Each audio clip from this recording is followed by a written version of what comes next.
Sud Radio, place du marché, 10h-11h. Vincent Ferniaud. Bonjour à tous et bienvenue place du marché, votre magazine qui vous parle chaque dimanche, vous le savez, de tout ce qui se mange.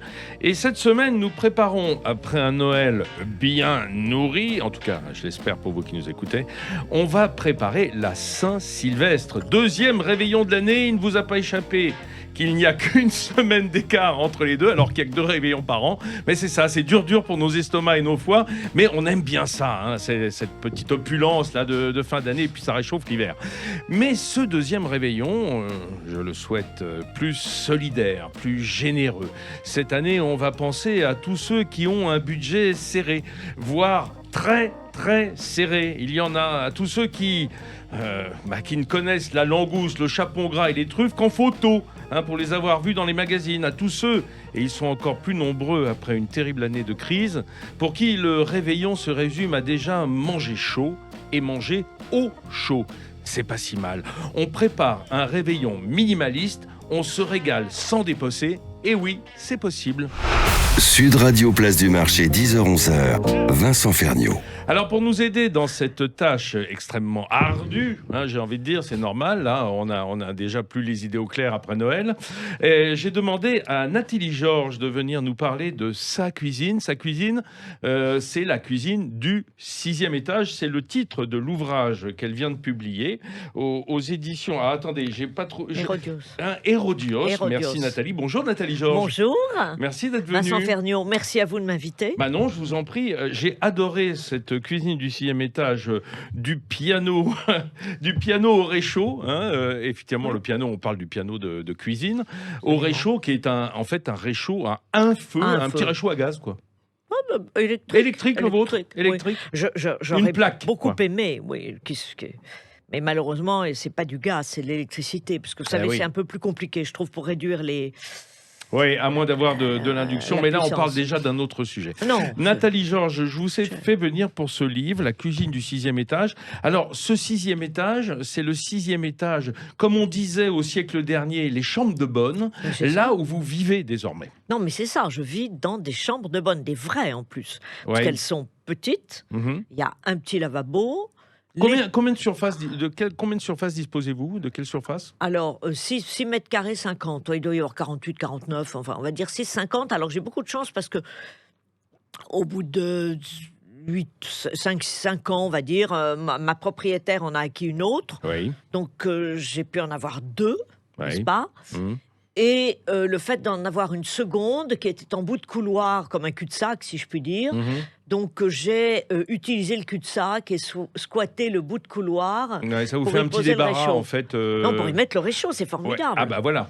En Mais fait, le précédent locataire faisait la même chose que moi. J'ai remarqué, il cuisinait toujours dans le couloir. dans le couloir. Alors, bon, voilà, j'ai Bon, eu un exemple. On gagne les mètres carrés qu'on peut, évidemment. Il faut un peu pousser les murs parfois.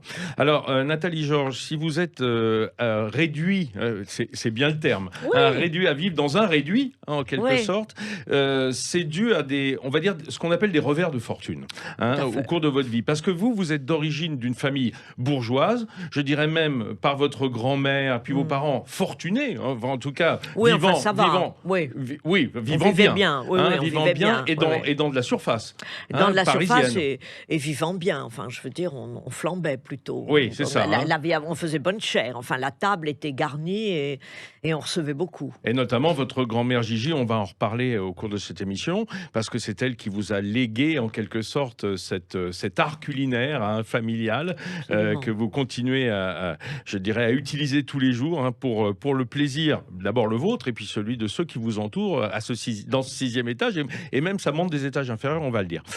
Toujours est-il que la vie, en quelque sorte, ne vous a pas épargné, puis vous n'êtes pas fourmi, vous n'avez jamais mis de côté, vous avez toujours voulu vivre grand train, même quand les revenus se sont amenuisés. Tout à fait, parce que l'enfance m'a donné un sens aigu de la précarité de l'existence. Donc, comme on ne sait pas si on est là dans le quart d'heure qui suit, autant en profiter. Profitez tout de suite, quoi. Et C'est le profiter carpe diem tout de suite. permanent. Voilà, et en faire profiter les autres. Attention, Oui. attention. Mais est-ce que ça, c'est venu par la suite ou est-ce que c'était déjà dans la culture familiale? Non, ça c'est dans la culture familiale. Gilberte, pour un oui, pour un non, on invitait, on disait restez là pour le déjeuner, voilà. Partager, quoi. Partager le livreur, on lui filait un coup de l'apéro s'il livrait avant le déjeuner. Le matin, on lui filait un casse-croûte, voilà. Non, Et non. toujours autour de la cuisine, hein, en fait, parce que toujours. c'est ça votre culture familiale, c'est cette façon de cuisiner, cette façon qui se transmet par les femmes d'ailleurs chez vous, hein. C'est Gilberte. Ouais, c'est Gigi. Gilberte. C'est Gigi. Côté maternel, la cuisine, c'était pas ça. Mais elle, c'était un credo. Mais enfin, c'était quelque chose de tellement naturel, si vous voulez. Puis de bien manger, surtout. Avec peu. Oui, Parce que- déjà. Non, parce qu'attention, ces femmes, ces générations qui ont quand même eu, je sais pas, je pense qu'il y a le tempérament d'une part et quand même 2 guerres mondiales. Donc, même si vous avez, on ne jette pas. Parce qu'on a connu vraiment la valeur des choses. Donc, il n'y a aucun gaspillage. Écoutez, moi, j'ai envie de passer un coup de fil à un ami, vous savez, selon la formule consacrée, Oui. pour lui demander, en fait, quelle est votre cuisine, quelle est votre façon de cuisiner, comment il vous a connu. Au téléphone avec nous, le très grand chef Yannick Aleno, du pavillon Le Doyen à Paris. Bonjour Yannick Aleno. Bonjour Nathalie, bonjour Vincent. Bonjour Yannick, ça c'est une surprise. Je savais Bah pas. oui. Quelle joie de vous entendre ce matin. Yannick partagez. Aleno. Alors vous réalisez l'exploit d'avoir 6 étoiles dans le même établissement, hein, 6 étoiles Michelin, 3, 2, 1 au pavillon Le Doyen à Paris. Alors évidemment fermé comme tout le monde, mais tout le monde se bouge pour que ça marche. Je vous ai demandé ce matin, parce que vous avez préfacé le livre La cuisine du 6e étage, qu'est-ce qui vous a attiré dans la cuisine, dans la façon d'être en cuisine de Nathalie Georges, Yannick? En fait, ce qui m'a attiré au départ, c'est pas la cuisine de Nathalie, c'est sa personnalité. Ouais. Et j'ai été extrêmement curieux de découvrir une femme extraordinaire et qui et fait du bien en fait. Elle fait du bien parce que elle baisse jamais les bras. C'est la mère, donc continue à avancer. Et j'adore ça. Et je trouve que ça fait du bien parfois quand on est tous trop gâtés, on a tout ce qu'on veut, etc. Et de voir des gens qui ont eu des parcours de vie un peu comme ça accidentés et qui baissent jamais les bras et qui sont de toute façon heureux. Et ça, c'est formidable. Surtout quelqu'un comme elle, parce qu'on rappelait un peu son background, comme on dit, c'est pas quelqu'un qui est né dans la misère. Et Non. donc, la vie s'est chargée de lui filer quelques torgnoles sur le plan financier, sur le plan du confort de vie. Et là, effectivement, comme vous le dites, elle n'a pas baissé les bras puisqu'elle continue à faire la cuisine avec tout ce qu'elle peut. Mais faites le marché avec elle, vous allez voir comment vous apprenez des choses incroyables. La négo, notamment. Non, j'imagine. Mais la négociation est formidable. L'autre fois, je me retrouve, moi, pour aller chercher une côte de bœuf dans un célèbre boucher, chez un célèbre boucher parisien. Ouais. Et je me retrouve par hasard, avec Nathalie, qui commence à interpeller le boucher. On fait, viens voir ce que tu viens d'enlever, là, de la couverture de la côte de bœuf, s'il te plaît. Combien tu me vends ça? Et le mec dit, bon, 5 €. Allez, c'est parti. Et vous voyez, c'est aussi ça qui est intéressant. Et que vous allez au marché de l'Alma discuter avec les gens qui la connaissent parfaitement. Mais une tomate un peu abîmée, c'est une tomate merveilleuse, il ne faut pas l'acheter. Donc Une pomme un peu tapée, oui. Évidemment, on peut négocier, parce qu'il sait très bien que le commerçant ne la vendra jamais parce que trop belle. Et finalement, c'est aussi ça la logique des choses. C'est-à-dire que la nature est généreuse, mais il faut aussi savoir être dans une certaine position d'humilité vis-à-vis de la nature. Et Nathalie, c'est ça. C'est cette... moi, j'ai rencontré quelqu'un, je remercie déjà Jean Solanet, qui me l'a présenté. On l'aura tout à l'heure au téléphone avec nous. Ah, dites donc, ça va être dur la matinée pour moi. Ouais. Et une pensée pour Joël Robuchon, parce qu'au départ, je ne devais pas faire cette préface. C'était Joël qui devait la faire. Et il n'a pas eu le temps. Et j'en ai eu la responsabilité. Notre pauvre Joël. Voilà, Joël était un ami de Nathalie. Et je suis très fier et très heureux de faire partie aujourd'hui de son environnement. Ce que dit Yannick Merci Aleno, Yannick. Il me fait rougir. Hein, à peine. Hein, oui, enfin, vous exagérez. Vous êtes de marbre, hein, attention. Nathalie. Quand on entend Yannick, on se dit, mais quand les commerçants des marchés que vous fréquentez vous voient arriver, ils doivent trembler. Ils doivent planquer les petits morceaux, etc., en se disant, elle va tout nous rafler. Elle va tout nous rafler, mais c'est surtout qu'au départ, ils pensent que j'ai un chauffeur qui m'attend. Ah oui. Oui, Ah oui. c'est le grand ça. écart. Ah oui, bah oui, c'est oui, le grand oui. écart. Oui, parce que à vous voir, effectivement, vous ne faites pas miséreuse. Voilà, c'est ça. Mais ça, c'est très parce important. Que vous avez une tenue de vous-même qui est importante, mais ça, C'est très important. Oui, c'est comme la tenue de la cuisine. Oui, c'est-à-dire que dans 6 mètres carrés, vous arrivez à donner, comment dire, à être fier de votre apparence tous les jours, à vous soigner énormément. Oui, je ne sais pas si je me soigne énormément, mais enfin, je fais en sorte de tenir la carrosserie à peu près en état et de me dire que voilà, je suis prête à affronter le destin à chaque instant, quoi. Bon, bah écoutez, c'est ce que vous faites. Merci Yannick Aleno d'avoir été avec Merci, nous ce Yannick. matin. Écoutez bien les conseils de Nathalie parce bah qu'ils oui. vont conduire vers une cuisine fantastique et économique. Et on pense à vous et à tous vos confrères chefs en cette fin d'année qui rivalisent d'ingéniosité pour essayer de travailler un petit peu, malgré la fermeture administrative. On le sait bien. Merci, allez, bonne journée et bonne fête de fin d'année Yannick. Allez, on va se retrouver d'ici quelques minutes. Nathalie, il faut quand même qu'on parle cuisine dans ce deuxième... Ah oui, parce que ce qui est intéressant, c'est que ce réveillon qu'on prépare aujourd'hui, un réveillon, j'ai envie de dire, avec beaucoup de tendresse, le réveillon des fauchés, on va dire, c'est un réveillon où on va se régaler, sans dépenser. C'est extraordinaire d'ailleurs, parce que moi, je le dis souvent, j'ai autant de plaisir à manger une pomme de terre qu'une truffe. Enfin, il n'y a pas de différence. Mais moi aussi. Vous aussi attendez. Il faut arrêter de penser qu'il n'y a de bon que la truffe, le foie gras ou la langouste qui n'a pas vu la mer depuis des années. Une salade de patates, excusez-moi. Alors vous allez m'en faire une tout de suite après la pub. Allez, on se retrouve tout de suite, on va attaquer la patate. Oui. Sud Radio, place du marché, 10h-11h. Vincent Ferniaud. Allez, retour place du marché. Alors c'est un marché un peu particulier puisqu'on est sur les traces de Nathalie Georges, auteure de La cuisine du 6e étage, une cuisine un peu fauchée mais pas moins savoureuse pour autant.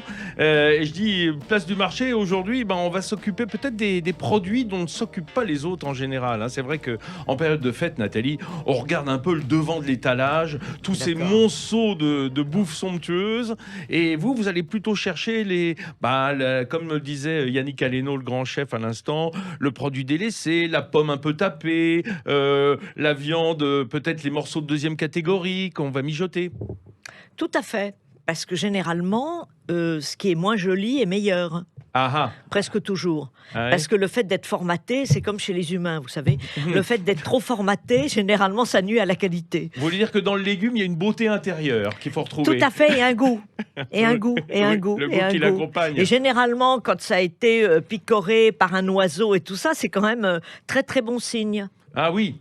Oui, vous aimez bien ça. Pour les cerises, par exemple. Les cerises. Alors, c'est pas la saison, bien sûr. Oui. Mais pour les cerises, ou même un cèpe qui aurait été un petit peu mangé par les limaces, on peut se dire qu'il est à maturité. Oui, c'est ça.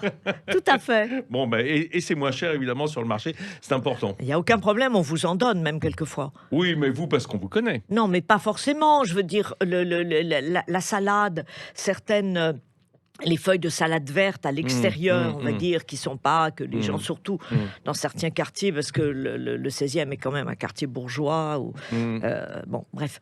Et donc, si vous voulez, on vous donne des cajots entiers de feuilles de salade que les autres ne veulent pas. Il faut dire, Nathalie, que vous êtes une fervente du marché de petits commerçants, marché couvert ou marché extérieur, jamais dans la grande distribution, toujours au contact du commerçant. Quoi. Ah oui, mais ça c'est capital. Oui, pourquoi ? C'est capital, parce que d'abord, ça vous réancre si vous êtes au 6e, vous voyez, on peut aussi avoir un peu le vague à l'âme. Pour moi, mais tous ceux qui ont quand même des difficultés, il y a peut-être des jours où le ciel est moins bleu, et même si on a acheté du ripolin. Et donc, le fait d'être en contact avec un humain, avec un homme, avec des gens qui ont la passion de leur métier, qui ont élevé, donc qui ont fait pousser ce qu'ils vous vendent. Donc, si vous leur demandez des conseils, vous leur faites parler de ce qu'ils aiment. Donc, ils vous en parlent avec chaleur, ils vous expliquent éventuellement, ils vous donnent des trucs pour le cuisiner. Vous pouvez confronter une recette ou confronter une idée. La fois suivante, ils vont vous demander, alors, c'était bon, alors... Vous voyez, donc, vous créez du lien. Mmh. Et il n'y a que ça de vrai, enfin, je veux dire, c'est une occasion de partage. Si vous nous avez rejoint, on est avec Nathalie Georges, auteure de La cuisine du 6e étage qui vient de sortir. La vie a un peu cassé, on va dire, votre confort, Nathalie Georges, hein, puisque vous êtes passé dans une surface extrêmement réduite. Vous avez choisi de rester dans Paris, néanmoins, plutôt que d'aller vivre à la campagne où parfois c'est moins cher. Mais ça, on ne va pas rentrer dans vos motivations. On verra plus tard. Avant d'aller cueillir les pâquerettes, on verra. Mais si vous êtes ici, c'est parce que vous avez acquis dans votre enfance, auprès de votre grand-mère Gigi, et puis par des rencontres, cette culture du bien manger et surtout du bien cuisiner, parce que vous êtes une cuisinière hors pair. C'est ce que va nous dire quelqu'un qui vous a connu, j'irais presque à l'adolescence, dans une prime jeunesse, Jean Solanet, qui est avec nous au téléphone. Bonjour Jean Solanet. Bonjour, comment allez-vous? Bien, merci. Bonjour Jean. Alors Jean Solanet, je vous ai demandé d'être avec nous parce que vous avez une double expertise en quelque sorte, puisque vous êtes ami d'enfance de Nathalie, donc vous la connaissez bien, en tout cas de jeunesse. Et puis surtout, vous avez été le président du très secret et célèbre Club des 100. Oui, secret parce que vous n'aimez pas tellement faire votre publicité, que ça reste... Il n'y en a pas besoin. Non, il n'a pas besoin. Le Club des 100, et Yannick Aleno aurait pu nous en parler tout à l'heure. Club des 100, c'est un club qui réunit, on va dire, globalement, pour ceux qui ne connaissent pas, les 100 plus grands gastronomes français qui se réunissent chaque semaine pour déguster et commenter, pour faire simple. Alors, qui se réunissaient. Oui, c'est vrai. C'est vrai qu'en ce moment, cette année, c'était compliqué. Ça va revenir très vite. Alors, Jean Solanet, avec cette expertise de gastronome reconnu, puisque vous avez été même président donc, de ce Club des 100, et la connaissance de Nathalie, qu'est-ce que vous diriez de sa cuisine ? Effectivement, vous voyez, tout à l'heure, elle a une chose très très juste, que les produits formatés n'ont pas d'intérêt. Je pense surtout à la tomate, bien sûr. La tomate bien ronde, bien rouge, ne m'intéresse absolument pas non plus. Oui, bien sûr. Le goût ne dépend pas de la forme. Mais il faut avoir une culture pour ça, pour bien choisir. Et du coup, ça m'énerve parce qu'effectivement, on rencontre que ça, des tomates bien rondes et en toute saison en plus. C'est vrai. On n'a plus la joie, si peut-être encore pour l'asperge, on n'en a pas toute l'année. Mais sinon, on n'a plus la joie d'avoir la première cerise, la première asperge. Maintenant, on en a toute l'année, ce qui est triste. Bon, alors, Jean... Pour Nathalie. Oui, alors pour Nathalie, c'est très différent, effectivement. Ah oui, moi j'ai eu la chance de connaître déjà sa grand-mère, bien sûr. Gigi, la fameuse Gigi. Et d'être à sa table. C'est un honneur et un plaisir merveilleux. Et ça, est-ce que ça, en quelque sorte, ça a constitué les bases aussi de votre culture gastronomique que vous avez? Ça se construit dès le début, effectivement. Et dans les 5 plats qui m'ont le plus marqué, il y en a quand même un de Nathalie. Mais non. En 70 ans d'essai. Ah oui, c'est pas mal. Et qu'est-ce que c'est, ce plat? Elle nous avait fait, il y a très longtemps, le cassoulet parfait. Le cassoulet parfait. C'est-à-dire, le cassoulet, quelque chose que j'adore et que je déteste manger parce que c'est toujours trop gras, trop pâteux. Un peu lourd, oui.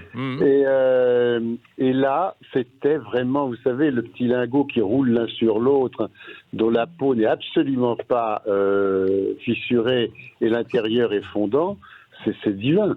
Et tout était cuit séparément en grande partie, ensuite rassemblé. Et elle a fait... Je ne sais pas comment elle l'avait fait exactement. Alors, mais en tout cas, Nathalie... je sais qu'à la fin du repas, on s'est mis à genoux devant le plat. Mais non, à genoux devant les cassoles vides. Je vous jure que c'est vrai.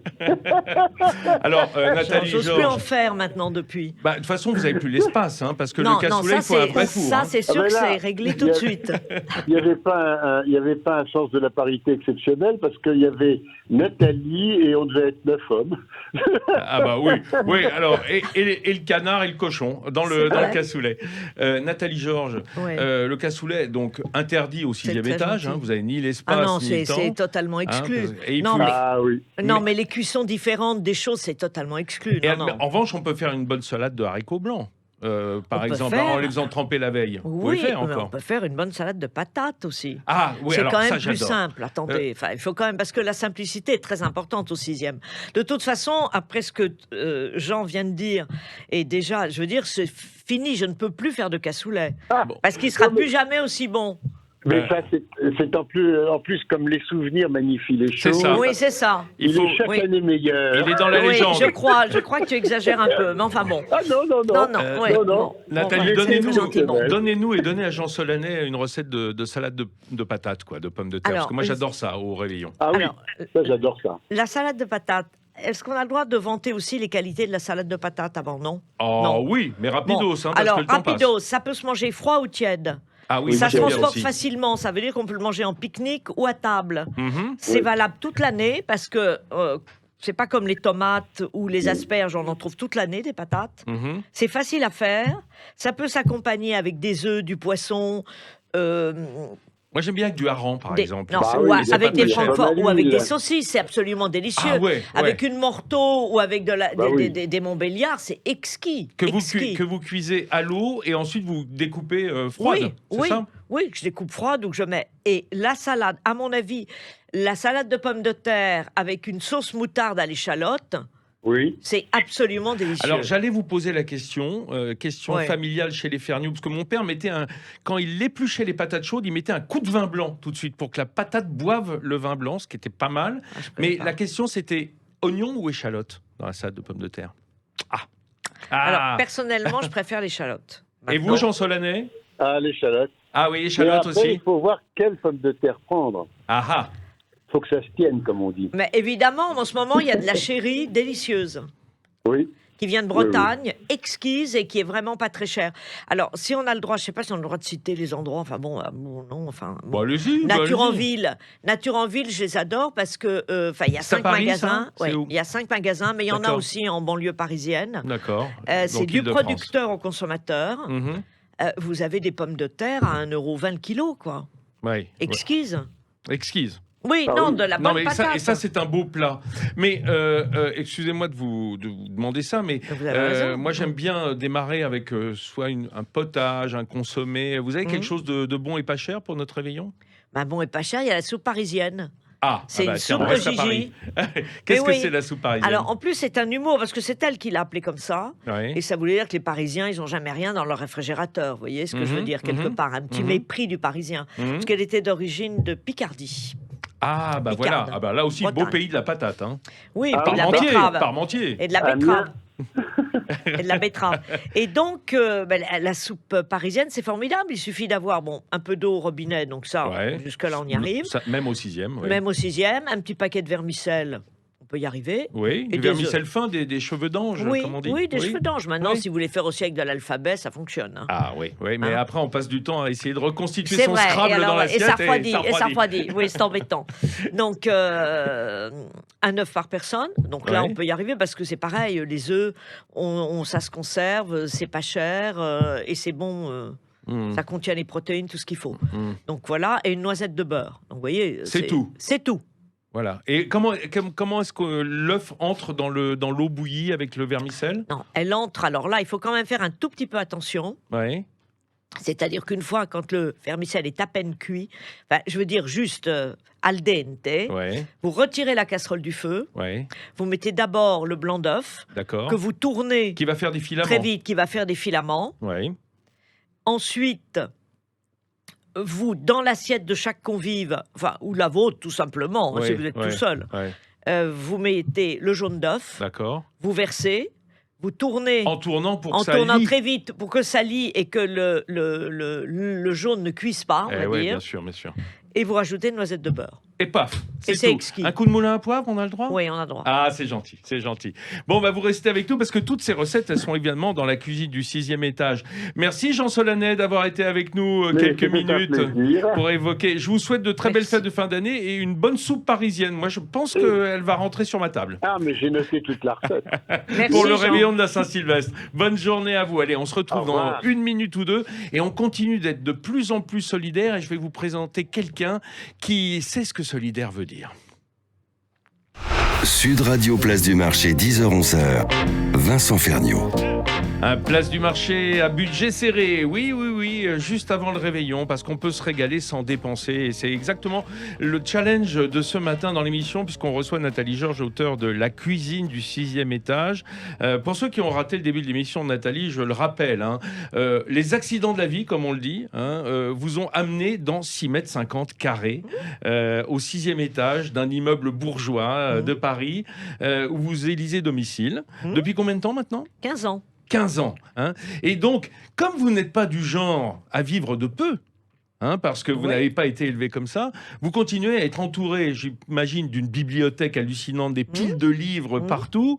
Et là-dedans, vous arrivez à glisser, comme on le voit depuis le début de l'émission, avec le témoignage de Yannick Aleno, de Jean Solanet, vos amis. Vous arrivez à glisser un petit fourneau, plutôt dans le couloir, d'ailleurs, pour la cuisson. Et du coup, pas de frigo, alors ? Vous traitez tout en frais ou un tout petit frigo ? Et un tout petit réfrigérateur, c'est un petit réfrigérateur d'hôtel, ça c'est un cauchemar. Mais je squatte, avec leur autorisation, bien évidemment, souvent le réfrigérateur des voisins. Ah, bah voilà. C'est ça, en fait. C'est un échange de mon procès. Vous faites un petit troc. Vous hébergez vos produits que vous glanez sur les marchés. Et vous êtes juste à côté de l'avenue Président Wilson, qui est un des fameux marchés du 16e, à Paris. Et en échange d'un bol de soupe, vous avez quelques centimètres cubes dans les frigos des voisins. Oui, mais il y a aussi de la gratuité. Mais c'est un peu... Il y a un petit côté, dans le bon sens du terme, coloc ou pensionnat. Vous voyez ce que je veux dire ? Ouais, je vois. C'est-à-dire que le couloir, c'est comme la couloir... d'un appartement bourgeois, on va dire, pourquoi pas, ou le couloir du pensionnat, où chacun a sa chambre, voilà, il y a toutes les chambres, et ce sont des chambres, voilà, mais donc les parties communes sont vraiment des parties communes, du coup. Alors, ce sont souvent des jeunes, des étudiants, par exemple, oui. Est-ce que, du coup, en dehors du bol de soupe ou de la salade de pommes de terre dont vous avez donné la recette, et qui sont toutes dans le livre, avec des recettes un peu plus élaborées, celles de votre grand-mère Gigi, est-ce que, en dehors de cela, vous leur donnez un peu des cours de cuisine ? Est-ce que vous leur transmettez de cette passion de cuisiner ? Alors, pour certains, je crois que, parce qu'ils l'ont dit, c'est pas la prétention que ça a modifié leur manière de s'alimenter. Parce que ils allaient s'acheter le mauvais sandwich dans la supérette, le truc, mais imbouffable. Sous blister. Moi, je vous le dis, mais imbouffable. Et alors, je poussais un cri. En voyant leur truc, je disais, attends, je vais te faire 2 œufs au plat. Attends, il y en a pour 2 secondes. C'est pas la peine, 2 secondes. Et qu'est-ce qu'il y a de meilleur que 2 œufs bio au plat, ensuite, c'est pareil, la salade de patates, on en fait toujours plus. On va pas en faire. Donc tiens, je te file un peu de salade. Et du coup, j'allais dire quelquefois à leur insu. Enfin, bon, il y en a, ils étaient déjà habitués à bien manger, et là, ils trouvaient ça mauvais. Mais alors, insu, pour les autres, ils se sont dit, finalement, c'est pas mal, et ça a changé leur rapport à la cuisine. À l'alimentation. Parce qu'il y en a qui me l'ont dit, honnêtement. Quand on fait soi-même, ça change évidemment, parce que déjà, on voit ce qui rentre dans la composition des plats, et puis le goût n'a quand même rien à voir, surtout quand on achète sur les marchés, comme vous le faites. Le palais. Dans notre studio, nous ont rejoint, chère Nathalie, Marie Guillois. Bonjour Marie. Bonjour Vincent. Marie Guillois, elle est à l'origine d'une très belle association et initiative. Ça s'appelle Étoilé et Solidaire. Et en face d'elle, il y a Nicolas Placiello, qui est le chef pâtissier du Fouquet's. Alors tout le monde connaît le Fouquet's à Paris, aux Champs-Élysées. Et il vient d'ouvrir sa boutique de pâtisserie, parce que tous les pâtissiers de grands hôtels ou de grands établissements, ils rêvent quand même d'avoir leur boutique à eux. Ça s'appelle 5 Sens, et on va en parler dans un instant. Mais d'abord, Marie Guillois, expliquez-moi ce qu'est Étoilé et Solidaire.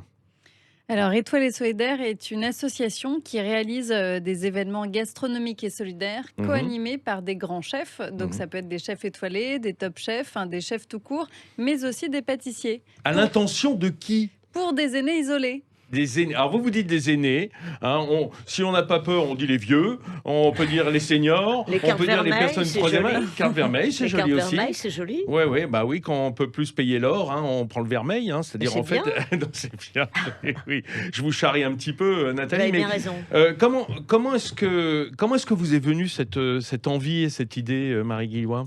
Alors, cette idée m'est venue à l'issue d'expériences dans le grand âge où j'ai eu l'occasion d'échanger avec beaucoup de nombreux seniors sur des questions de vie, mais aussi sur la cuisine, sur la nutrition, Bien etc. sûr.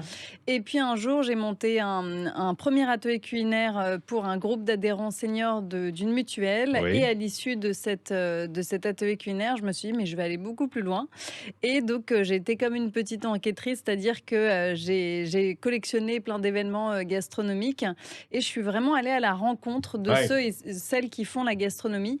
Et justement, petit à petit, tout s'est très vite enchaîné et j'ai fondé à la suite Étoile et Solidaire qui a aujourd'hui 2 ans. Vous avez quel âge, vous? 31, tout rond. 31. Vous êtes la plus jeune senior de France, hein. Je vous la présente, Oui. c'est Marie Guillouin. Ah oui, oui, parce que elle adore Oui, d'accord. sa famille du grand âge, mais Oui. évidemment, vous paraissez un peu jeune à côté. Et pourtant, vous avez déjà une longue expérience. Alors, Marie, je vous ai fait venir ce matin avec Nicolas, évidemment pour parler de cette initiative, particulièrement cette année, parce que on peut dire que alors moi je sais jamais dire, hein, mais en tout cas les personnes du troisième âge, les retraités, hein, pour faire simple aussi, ils ont énormément souffert à cause du Covid, puisque c'était les premiers impactés par cette épidémie. Bien sûr, alors déjà, les seniors souffrent habituellement Oui, de en dehors de l'isolement cela, ouais. de l'isolement social, mais vraiment cette crise du Covid a vraiment entraîné encore plus de solitude. Mais du coup, un coup de projecteur supplémentaire sur cette troisième âge en France et dans le monde d'ailleurs. Bien sûr, tous les seniors du monde entier, si je puis dire, ont été impactés de façon différente certainement entre les pays. Mais vraiment, voilà, nous, on a vraiment recherché des solutions pour justement remédier et essayer de toujours apporter du lien social à nos aînés qui sont issus des Petits Frères des Pauvres, du Centre d'action sociale de la ville de Paris en compagnie ou du Secours populaire, et de trouver chaque mois donc, des solutions innovantes pour justement respecter les règles sanitaires, mais en continuant justement ce lien social. Donc on a trouvé des box de repas qui ont été réalisés par des chefs étoilés, par exemple, mais aussi des pâtisseries où effectivement les chefs mettaient un petit mot dessus. Donc voilà, plein de petites choses pour justement apporter un peu de présence, tout simplement. Nicolas Paciello, alors vous avez rejoint cette généreuse et large équipe d'Étoilés et Solidaires. Ça fait longtemps? Alors, j'ai rejoint, c'est un grand mot, je suis partenaire, je suis chef partenaire. Ouais. Je fais pas partie de l'association. Non, mais bon, être chef partenaire, c'est aussi, être aussi un peu une tête d'affiche Oui, pour l'association. En tout cas, j'aime beaucoup et je sais que quand Marie m'appelle, généralement, je cours. Et c'est depuis Pas dans l'autre sens, hein. Et c'est depuis... Vers elle. Et c'est depuis le premier confinement Ouais. où elle a fait appel à moi pour une vidéo. C'était une vidéo pour justement une recette qu'on avait fait faire de financier. Tournez pas la tête parce que vous ne parlez plus dans le micro. Assez simple pour justement tous ces aînés isolés, pour pouvoir avoir un peu de divertissement. Suite à ça, on a fait ces financiers pour 50 ou 60 personnes, pareil, qu'on a fait livrer. Après, on a enchaîné sur des moelleux. Après, on a enchaîné sur plein d'actions comme ça. Oui, parce que vous qui êtes pâtissier, on sait que les textures, c'est important. Mais quand on pâtisse pour des gens du grand âge, je suppose qu'on fait attention quand même à pas avoir trop de croquants, trop de choses qui risqueraient de poser de problèmes de mastication, par exemple, tout pour faire ça. Exactement. Mais c'est pour ça que les moelleux, tout ce qui est cake, c'est toujours bien, ça passe bien. Et puis voilà, enfin, moi, c'est vraiment quelque chose où j'ai pris goût, quoi. J'ai pris goût à travailler. Aujourd'hui, comme vous avez dit, je suis chef au Fouquet's. J'ai ouvert ma pâtisserie qui s'appelle 5 Sens. Voilà, ce qui est pour moi, j'ai réussi à le faire. Maintenant, qu'est-ce que je veux faire pour les autres? Et c'est vrai que j'ai rencontré, c'était le timing, j'ai rencontré Marie. J'aime beaucoup cette association parce que c'est vrai qu'on n'en parle pas souvent. Il y a toujours beaucoup d'autres associations qui sont aussi bien, mais celle-ci fait vraiment. Et puis après, dans son entourage, on en a aussi. On se rend compte qu'on en a aussi des gens. Et moi, j'ai jamais pensé à ça avant. Et c'est vrai que depuis, on a fait des box de chefs. Enfin, là, on vend même tout le mois de décembre. Un client qui vient acheter un gâteau, il peut acheter une part de cake qui sera livrée le 31 décembre ou le 1er janvier Ça, à c'est des génial. aînés. Moi, c'est j'adore formidable, cette ça. idée. Donc, Ah voilà. oui, Nathalie, c'est genre, bien, ça ça. vous plaît bien, ça, hein? Ah oui, moi je vais venir d'abord faire une salade de patates ou une énorme salade de pâtes. Oui, parce que ça se transporte facilement et tout ça, c'est facile. Alors, faut dire que vous, je sais pas si c'est l'entraînement de la cuisine, mais vous vivez au 6e sans ascenseur. Oui. Ah, vous n'êtes pas encore septuagénaire, Non. mais vous avez la jambe leste. Hein. D'ailleurs, vous avez une diététique absolument extraordinaire. Se faire la cuisine, ça veut dire qu'on prend pas de poids quand on fait attention à ce qu'on mange? Ah, si on mange bien, on prend pas de poids. Ouais, hein. Ah oui, non, le produit Parce que frais, vous êtes assez sportif, vous. Hein, on sent quand même. Finalement, j'ai pas besoin d'aller à la salle de gym, puisque l'escalier, je dois le monter 6 à 7 fois par jour. Il y a son dos de marche. Ah oui. Non, on va pas commencer. Quand vous avez oublié le beurre, vous n'hésitez pas à redescendre. Ah, je m'en fiche, je redescends. Non, il faut éliminer, il faut transformer les moins en plus.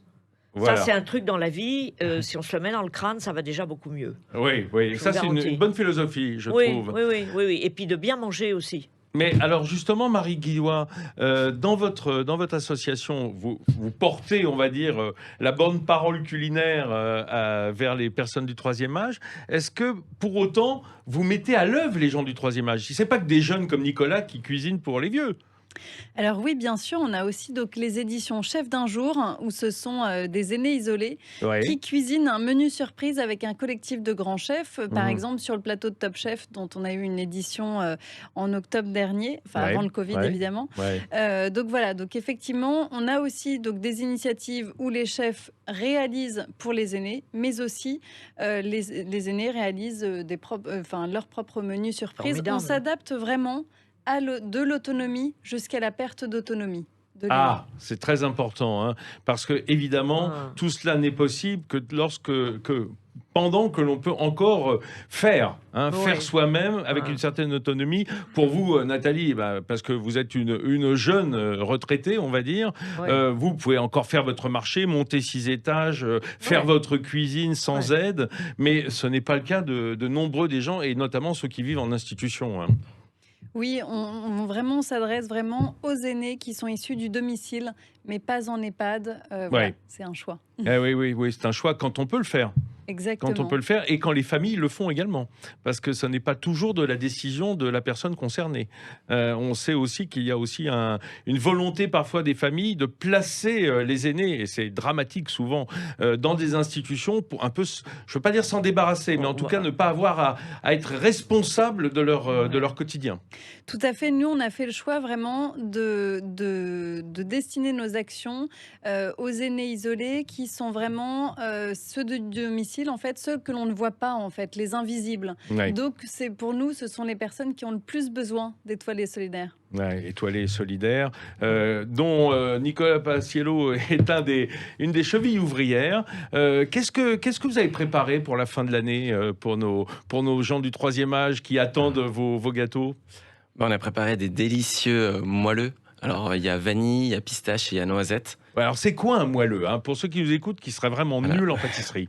Alors non, c'est vrai. En fait, c'est comme un cake, avec beaucoup plus de gras dedans, parce que le gras, c'est le goût. On est d'accord. Merci. Je savais qu'on allait Vive le beurre. Et non, mais c'est ce qui donne beaucoup de moelleux à un gâteau. Pareil, on les a cuits avec un espèce de tuyau, on a mis une ganache à l'intérieur. D'accord. Donc ça apporte vraiment de la gourmandise. Aujourd'hui, je pense que à ces gens, il faut leur apporter beaucoup de gourmandise, c'est ce qu'ils cherchent. C'est vraiment pour donner du réconfort, au-delà des formes. Des fois, on peut faire des gâteaux qui sont jolis et tout. Je pense que là, il vient à l'essentiel, faire vraiment des choses qui soient gourmandes et qui amènent des émotions, qui amènent des souvenirs, en fait. Et ça passe par les gâteaux aussi souvent. Oui, parce qu'on sait que généralement, lorsqu'on se retrouve face à soi-même, quand on n'a plus d'activité professionnelle, donc quand on est par définition à la retraite ou en retrait de son métier, on a vraiment le temps pour penser, et généralement on pense à soi, et je dirais même que ça tourne parfois un petit peu en boucle, hein, si on n'a pas de perspective. Donc en fait, le plaisir gustatif, le plaisir de la table reste un des derniers de la vie, mais il faut avoir commencé avant, Nathalie. Hein, j'ai l'impression, vous avez eu la chance, un peu comme moi, de naître un peu dedans, et d'avoir cette culture. Mais comment est-ce qu'on peut redonner à ceux qui n'ont pas cette culture, mais qui aiment bien manger, comment est-ce qu'on peut les remettre dans le bain de la gastronomie, du bien manger ? Alors justement, en conviant les aînés à participer activement aux initiatives, en fait, en les invitant à cuisiner avec des grands chefs, justement, qui les stimulent joyeusement, si je puis dire. Joyeusement, c'est le cas. C'est le cas. C'est ce qu'on fait ce matin. Hein. Même si on fait le réveillon de la Saint-Sylvestre, qu'on le prépare pour ceux qui n'ont pas les moyens, comme on dit, pour ceux qui sont fauchés, pour ceux qui ont un passage difficile, et cette année, ça n'est pas rare. Eh bien, on continue à demander des bonnes recettes à Nathalie Georges, qui est avec nous ce matin. Allez, on se retrouve tout de suite après la publicité. On va encore se régaler. On a le temps. Sud Radio, place du marché, 10h-11h. Vincent Ferniaud. Allez, on est dans un réveillon Saint-Sylvestre qui se prépare et celui-là est solidaire avec Marie Guillois de l'association Étoilée Solidaire, Nicolas Paciello qui est pâtissier alors au Fouquet's à Paris, mais qui s'occupe beaucoup des autres aussi puisqu'il travaille avec Marie la plupart du temps, et Nathalie Georges qui nous accompagne depuis le début de cette émission pour nous donner ces bonnes recettes pas chères. Hein, on peut dire, ça. Pour faire simple. Hein. Mais on est tout à fait d'accord. Bon, alors, vous vivez donc dans une surface très petite, pour ceux qui n'auraient pas entendu le début de l'émission. Vous sortez ce livre, La cuisine du 6e étage, plein de bonnes recettes, et des recettes pas chères, et avec des super plans. Moi, j'ai adoré ce livre, parce que c'est du bon sens, c'est de la culture culinaire, c'est tradit, hein, comme on peut dire, parce que ça fait souvent appel à des recettes traditionnelles françaises, ou italiennes, parce que vous adorez l'Italie aussi, et ça, c'est votre mère qui vous a emmené là-bas pour la première fois, et vous n'êtes jamais vraiment revenu en fait de la Vénétie. C'est ça. Hein, vous êtes resté dans votre tête là-bas. Ouais. En tout cas, on se parlait là pendant la coupure, et on se disait que, par exemple, comme vous n'avez pas beaucoup de place, vous avez un tout petit frigo. Ouais. Mais en fait, le frigo, c'est que pour les gens qui font un marché par semaine, c'est que pour les Américains. Si, comme vous, on fait le marché tous les jours, on n'a presque pas besoin de réfrigérateur. Ou même si on fait le marché 2 fois par semaine, parce que le marché, c'est 2 fois, mercredi, samedi.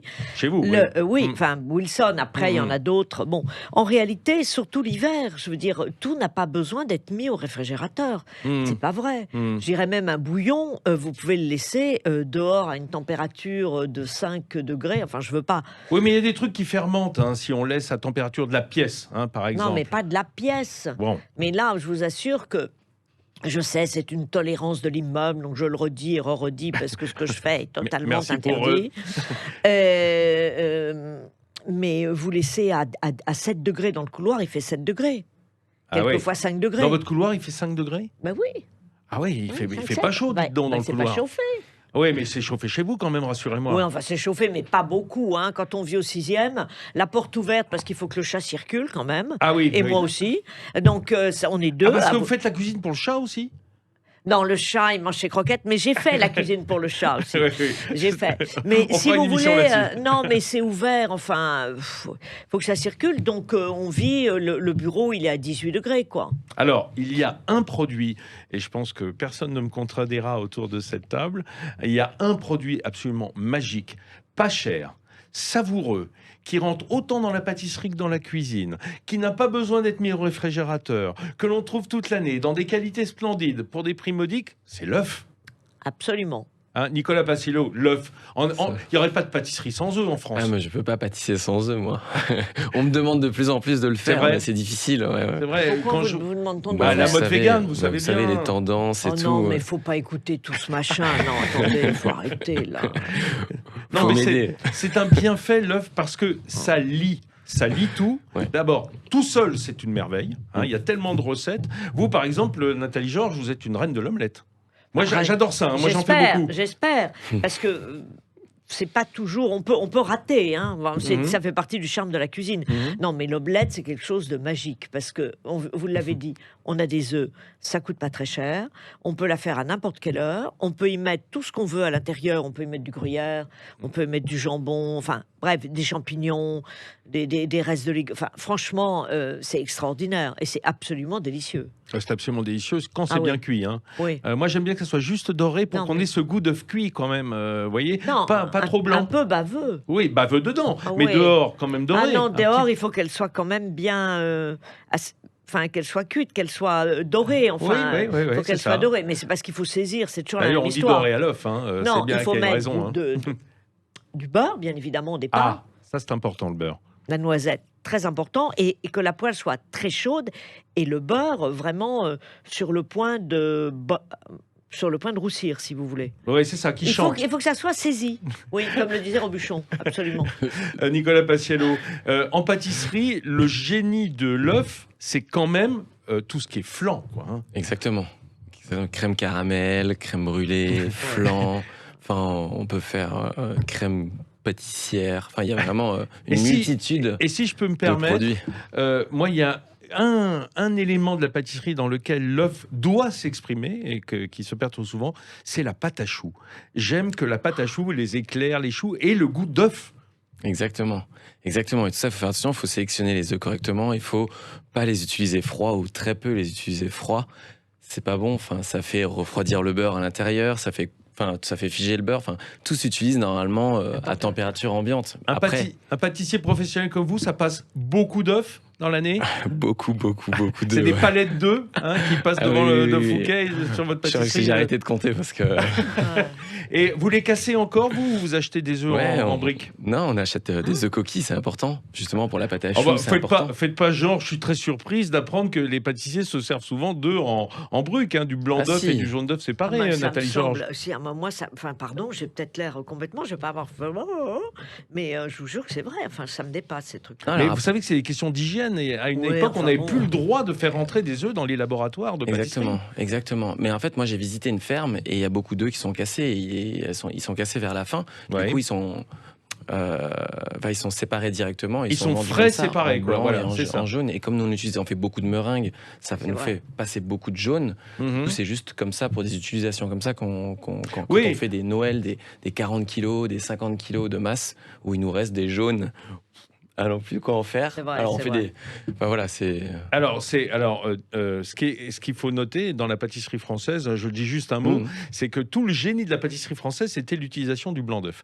C'est-à-dire qu'en fait, tous les jaunes partaient dans les crèmes, globalement, quelles qu'elles soient, et il fallait bien faire quelque chose. Alors meringue, financier, toutes ces préparations au blanc d'œuf ou des mousses, d'Aquoise, c'est la quenée, tous les biscuits à base de blanc. Ouais. En fait, c'était comment récupérer le blanc d'œuf pour pas le jeter, c'est ça, Nicolas Paciello. Exactement. Comme quoi c'est créatif, la récupération. Écoutez, bien sûr. Marie Guillois, je vous ai même pas demandé si vous cuisinez, vous. Alors très peu, je suis une très mauvaise cuisinière. Vous savez vous faire cuire un œuf quand même. Quand même. Oui, non, des choses très simples, mais voilà, une bonne salade de pommes de terre, une omelette, et encore si elle n'est pas un peu trop cuite. Vous faites des omelettes chez vous? Ça m'arrive, oui, de temps en temps, mais rarement. Ah bon, d'accord. Et les œufs au plat, parce que les œufs au plat c'est merveilleux, quoi, avec un beurre qui chante. Effectivement. Il y a quand même cette alliance de l'œuf qui va juste se colorer sur le bord du blanc. Parce que moi, j'aime pas qu'il soit trop blanc. J'aime bien qu'il ait un peu ce côté doré. Et puis, le jaune qui reste complètement coulant avec la mouillette de beurre, quoi. C'est trop bon. Vraiment. Non, il faut bien manger. C'est tellement simple de bien manger sur le fond. Moi, je ne serais pas vexé si au réveillon, on me servait des œufs. Enfin, je veux dire, des beaux œufs, des œufs cocottes, par exemple. Puis alors, si jamais vous êtes argenté, vous mettez un petit peu de truffe dessus. Ah oui, mais c'est pas le sujet du jour. Non, je sais, mais bon, voilà. Mais parce qu'autrement, on va se dire cela et tout. Eh bien, plutôt que d'avoir du foie gras, je veux dire 2 œufs au plat avec de la truffe. Exactement. Il paraît que vous êtes une spécialiste de l'œuf cocotte. C'est votre grand-mère, Gigi, qui c'est encore Gilberte, l'œuf cocotte. Ah ouais? Ah oui, l'œuf cocotte, c'est formidable.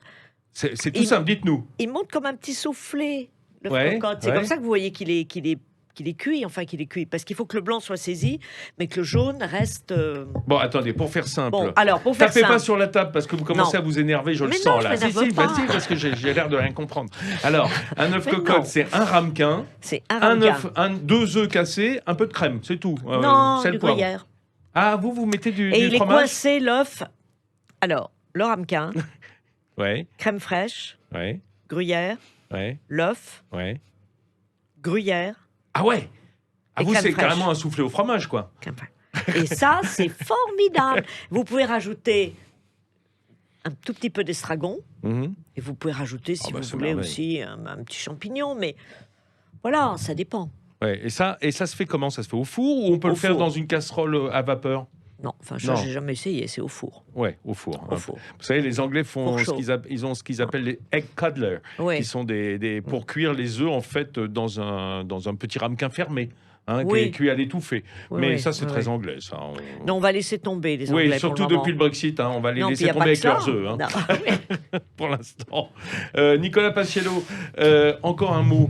Est-ce que, vous disiez à la pâtisserie, opération spéciale pendant les fêtes, un peu solidaire, parce qu'on est quand même sur une Saint-Sylvestre solidaire, donc jusqu'à la fin de l'année, là, pour les quelques jours qui restent. C'est Noël étoilé. Noël étoilé, donc... Et ça dure jusqu'à la fin de l'année? Oui, jusqu'au 31 décembre. On a tout le mois de décembre où on a proposé aux gens du quartier, aux clients qui venaient, de pouvoir acheter. Vous, c'est le 15e arrondissement de Paris, c'est ça. rue Saint-Charles. Rue Saint-Charles. Dites donc, d'ailleurs, Marie, c'est un petit peu parisien quand même, Étoilé Solidaire. Hein. Est-ce qu'il y a une intention d'élargir à la France ? Alors, pour le moment, on se concentre uniquement sur Paris. Pourquoi ? Parce que Paris, il y a 175 000 seniors isolés. Donc, on a beaucoup à faire. À côté de chez soi. Voilà. Et vous êtes parisienne. Voilà. D'accord. Mais il y a beaucoup, on peut le dire, parce que vous êtes un peu la porte-parole de tous ceux qui s'occupent des seniors, il y a beaucoup d'initiatives en France, et notamment depuis la crise du Covid, de la part des professions de métiers de bouche, les chefs pâtissiers. Beaucoup ont donné d'eux-mêmes autour d'eux. Oui, bien sûr, pour différents publics, si je puis dire. Déjà, le corps médical. Voilà, le évidemment. corps médical, les enfants hospitalisés, etc. Mais c'est vrai qu'en France, il y a encore peu d'initiatives pour les seniors, surtout des initiatives gastronomiques. Donc nous, Étoilé Solidaire, on ne bougera pas, ce sera toujours pour les aînés isolés. Et de les faire travailler un petit peu aussi. Évidemment. Parce que ce qui est important, et on le voit avec Nathalie, que je remercie à nouveau d'être venue passer cette heure de Place du Marché avec nous, la transmission. C'est très important. Et souvent, on se retrouve au troisième âge avec, je dirais, une culture, un livre de recettes intérieures qu'on ne peut pas transmettre si on n'a pas les générations d'après. Est-ce que vous allez vous occuper un petit peu d'essayer de collecter justement la parole de ces hommes et de ces femmes de troisième âge qui possèdent des recettes familiales et qui ne savent pas où les compiler pour l'instant ? Bien sûr, alors tout d'abord à travers notre prochain et premier livre de recettes qui rassemblera donc les recettes des chefs qui ont participé à Étoilé Solidaire et puis aussi les aînés qui ont participé à nos initiatives. Et puis aussi, on a différents projets futurs rassemblant aînés et chefs avec justement cette transmission, ces échanges de savoir-faire, etc. Et c'est vraiment important aujourd'hui. Vraiment, on a besoin de réécouter et d'entendre toujours plus fort la parole de nos aînés qui ont tant à nous apprendre. Ouais, toi, à nous apprendre. Et oui, il faut savoir les écouter, comme vous dites, parce que c'est eux qui nous transmettent. Merci beaucoup, Marie Guillois, pour tout ce que vous faites. Merci, Nicolas. Nicolas Sabaciello. Alors, je souhaite longue vie à votre pâtisserie 5 Sens à Paris et que vous allez s'aimer un petit peu à travers le territoire. De toute façon, ça voyage, les gâteaux, quand c'est des gâteaux de voyage, bien sûr. Merci, Nathalie Georges, mademoiselle Nathalie Georges. Oui, merci de nous avoir invités. D'être venue nous voir ce matin avec la cuisine du 6e étage, bourrée de recettes pas chères, sympas, intelligente, avec des petits trucs. Je vous encense, mais ça ne durera pas. En 2021, j'arrête. Il va falloir. Non, parce qu'après, ça va être terrible. Et alors, si vous voulez un dessert pour votre réveillon pas cher, il y en a également dans le livre. Mais s'il vous reste quelques sous, allez voir votre pâtissier. Allez voir votre pâtissier. Mettez un petit peu de côté parce que quand même, un beau dessert de pâtissier sur la table, même si on a mangé des œufs et des patates avant, ça termine bien l'année. Merci à tous, mes chers amis, d'être venus faire votre marché, Place du Marché. On se retrouve dimanche prochain, alors évidemment en 2021, à 10h, comme d'habitude, et on mangera un petit peu léger. Comme toujours après les 2 réveillons. En attendant de fêter les rois, dernière étape de cette période d'agape en famille, et comme on n'est pas nombreux à table, jauge oblige, ça multiplie les dîners à 6 personnes. Moi, je crois que je réveillonne au moins 5 fois sur la période, c'est pour vous dire. Dans un instant, on va retrouver Jacques Pessis dans Les Clés d'une vie, puis Nathalie Schrein-Guillerma dans C'est ça la France, avec, je crois, des beaux produits français, huile d'olive et truffes. Oui, on reste un petit peu dans la bouffe quand même. Bon dimanche à tous à l'écoute de nos programmes de ce dernier week-end de l'année difficile. Heureux d'en voir le bout, au fond, un peu comme vous. À l'année prochaine sur nos antennes.